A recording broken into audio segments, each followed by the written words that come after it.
হরে কৃষ্ণ।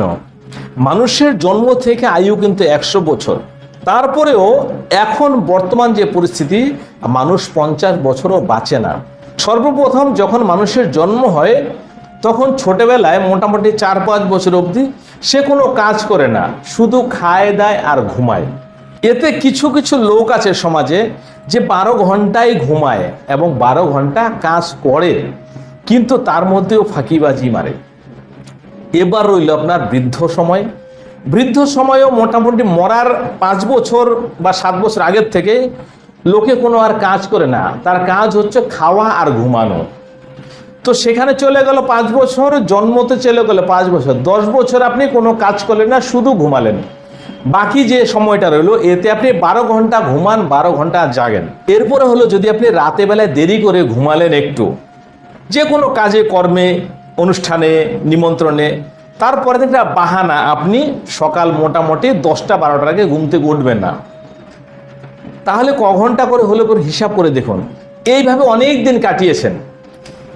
বিয়ের রাত, অন্নপ্রাশন রাত, বন্ধুর বার্থডে পার্টি, এই সমস্ত করেও আপনি দিনে রাতে মিলিয়ে ঘুমিয়েছেন, সাধারণ লোকেরা যেটা করে। এরপর যদি আপনি কোনো শোকে পড়লেন, তাহলে ড্রিঙ্কস করলেন, আবার রাতে দেরি করে ঘুমালেন, আবার দিনটাও ঘুমিয়ে নিলেন, ওটাও বরবাদ হলো। আলটিমেটলি হিসাব করে দেখা যায় মানুষের আয়ু যদি 100 বছর বিধাতা দিয়ে থাকে, কাজে লাগিয়েছে হয়তো 25 বছর ম্যাক্সিমাম, বাকি সময় ঘুমিয়ে শেষ। তাহলে আপনি হরিনাম কখন করবেন আর কখন করলেনই বা?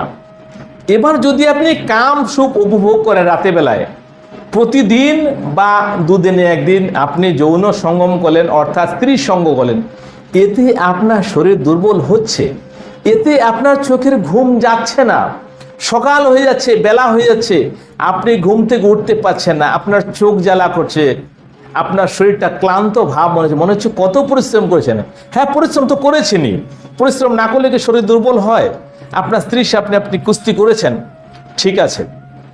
এবার আপনার হাতে পায়ে একটু একটু ব্যথা হচ্ছে, পায়ের তলায় ব্যথা হচ্ছে, জয়েন্টে একটু ব্যথা হচ্ছে, কখনো কখনো বুকেও ব্যথা হচ্ছে, একটু ভারী কাজ করতে আপনার বুকে লাগছেন, আমার হাড়টা দুর্বল হয়ে যাচ্ছে।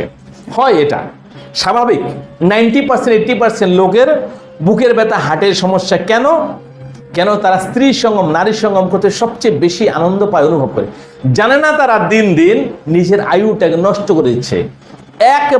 একবার করে যখন আপনি মিলন হবেন, যতটা বীর্যক্ষরণ হচ্ছে, এক দিন করে আপনি মৃত্যুর মুখে যাচ্ছেন, এক দিন করে আপনার আয়ু কমছে। অর্থাৎ যদি আপনি কোনো স্ত্রী এই কথাটা শুনেন, আপনার পুরুষকে, আপনার স্বামীকে ভালোবাসা দিয়ে মন জয় করার চেষ্টা করুন, দৈহিক খিদা একটু কম করার, আপনার নিজেরও আপনার স্বামীরও। তাহলে আপনি হয়তো বেশি দিনে বাঁচবেন, শরীরে এইভাবে ভেঙে পড়বে না, আপনার স্কিন ড্রাই হবে না, আপনার শরীরের যে কোমলতা এটা নষ্ট হবে না, এবং শরীরের মধ্যে আলস্য ভাব এটা আসবে না, এবং আপনি কোনো যে চিন্তা ভাবনা করবেন এই জিনিসটাও কিন্তু কাম ভাব থাকলে আপনি জীবনে আগানোর চেষ্টা করবেন না। আপনার শরীরের মধ্যে আলস্যতা ভাব এসেই যাবে। যদি আপনি সূর্য উদয়ের আগে না উঠতে পারেন, শরীরের মধ্যে ফুর্তি কি করে আসবে? সেই ঊর্জাই পাবেন না আপনি, কারণ আপনি তো কাম সুখ অনুভব করে নিয়েছেন। শরীর থেকে যে শক্তি, যে বীর্য, ওইটা আপনি বের করে দিয়েছেন। আর শাস্ত্রে লেখা আছে বীর্য আর রক্ত এই দুটো বিনাশ হলে মানুষ ধীরে ধীরে নরকের দিকে আগায়, অর্থাৎ মৃত্যুর দিকে চলে যায়। কেননা এটা তো একটা বডি, এটা তো রক্ত, মাংস, বীর্য, কফ, এই সমস্ত কিছু দিয়ে তৈরি। এটা তো আপনি না, এটা একটা বস্তু, এটা একটা ক্যাপাসিটি আছে। এর ভিতরে এই যন্ত্রটাকে চালানোর জন্য, এই বডিটা চালানোর জন্য এই জিনিসগুলো বহুত জরুরি।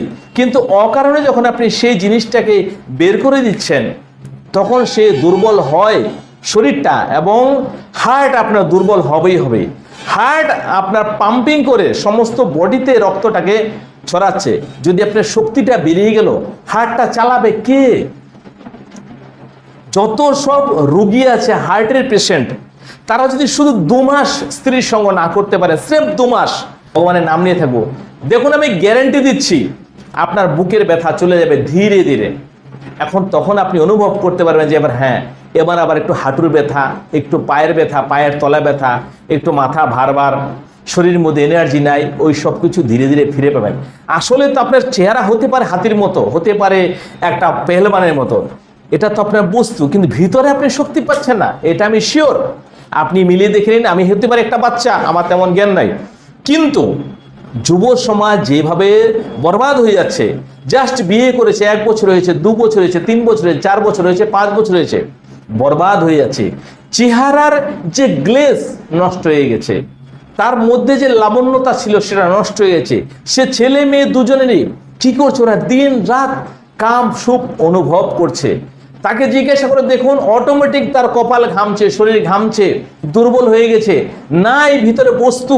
যদি বাঁচতে চান ভাইয়েরা বোনেরা, যদি বাঁচতে চান, কাম সুখটাকে একটু বর্জন করুন নিজে বাঁচার জন্য। কদিন বাঁচবেন? এটা তো শরীর।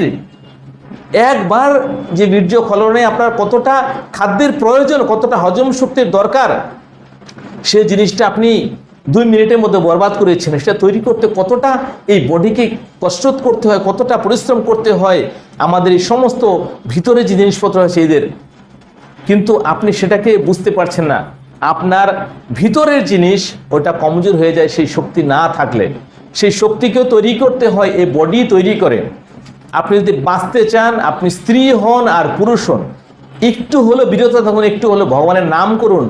যদি আপনি না সইতে পারেন, হরি ওম জপ করুন, ওম নমঃ শিবায় জপ করুন, দেখুন ধীরে ধীরে আপনি কাম অঙ্গ শান্ত হবে। এটা তো ইন্দ্রিয়, ইন্দ্রিয়কে বশ না করতে পারলে আপনি বেশি দিন বাঁচবেন না। আপনার রক্ত আর বীর্য দুটোই ক্ষরণ হতে হতে দুজনেই ভেঙে পড়বেন। আপনাদের মানসিক চিন্তাধারা অন্যরকম হয়ে যাবে, দিন দিন ভেঙে পড়বে। আপনার যে সন্তান হবে, সন্তান কার সাহারায় বাঁচবে যদি আপনাদের মধ্যে দুজনের মধ্যে একজনের কারো কিছু হয়ে যায়? সেই জন্য আপনাকে একটু বিচক্ষণ হয়েও এই জিনিসটাকে কন্ট্রোল করতে হবে। তবে আজকে এইটুকুই বলছি, ধীরে ধীরে আপনি কন্ট্রোল করার চেষ্টা করুন। যদি এই চ্যানেলে প্রথমবার হন তাহলে সাবস্ক্রাইব করে নেবেন, আরও গোপন থেকে গোপনীয় কথা এর মধ্যে শুনতে পাবেন। হরে কৃষ্ণ, হরে কৃষ্ণ।